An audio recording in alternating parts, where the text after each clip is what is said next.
கோவையில் அம்பேத்கர் இரவு நேர பாடசாலை சார்பில் நடைபெற்ற அம்பேத்கர் பிறந்தநாள் விழாவில் தமிழக சிறுபான்மை ஆணைய உறுப்பினர் முகமது ரஃபி சமாதான புறாக்களை பறக்கவிட்டார்.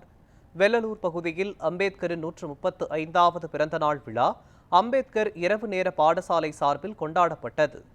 இதில் கலந்து கொண்ட தமிழக சிறுபான்மை ஆணைய உறுப்பினர் முகமது ரஃபி சமாதானத்தை வலியுறுத்தி புறாக்களை பறக்கவிட்டார். இந்நிகழ்ச்சியில் விழா ஒருங்கிணைப்பாளர் சந்துரு, வழக்கறிஞர் சூரியகுமார், நமச்சிவாயம், லட்சுமணன், சந்திரசேகர், அமிர்தலிங்கம் உள்ளிட்டோர் கலந்து கொண்டனர்.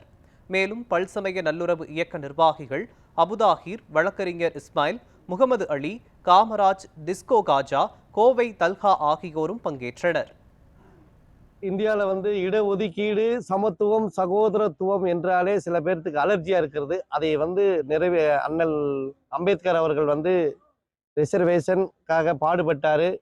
அதை தமிழகத்தில் மட்டும்தான் தந்தை பெரியார், டாக்டர் கலைஞர் வழியில மாண்புமிகு முதலமைச்சர் அவர்கள் இந்த இடஒதுக்கீடு கொடுத்தங்காட்டிக்கு தான் இன்னைக்கு தாழ்த்தப்பட்ட, பிற்படுத்தப்பட்ட சிறுபான்மை சமூக மக்கள் எல்லாம் அனைத்து உயர் பதவிகளும் இருக்கிறார்கள் என்றால் அதற்கு வழிகாட்டியாக இருந்தவர் டாக்டர் அம்பேத்கர் என்பதை நாம் மறக்கக்கூடாது. அவர் வழியில் வந்தவர் தந்தை பெரியார், டாக்டர் கலைஞர். அதே வழியில் மாண்புமிகு முதலமைச்சர் அவர்கள் அனைவருக்கும் அனைத்தும், அனைவருக்கும் அனைத்தும், அனைத்து மக்களுக்கும் அனைத்தும் கிடைக்க வேண்டும் என்று இரவு பகலாக மிக சிறப்பான ஆட்சியை நடத்தி கொண்டிருக்கும் மாண்புமிகு முதலமைச்சர் அவர்களுக்கு இந்த நேரத்தில் நன்றியை தெரிவித்துக் கொள்கிறேன்.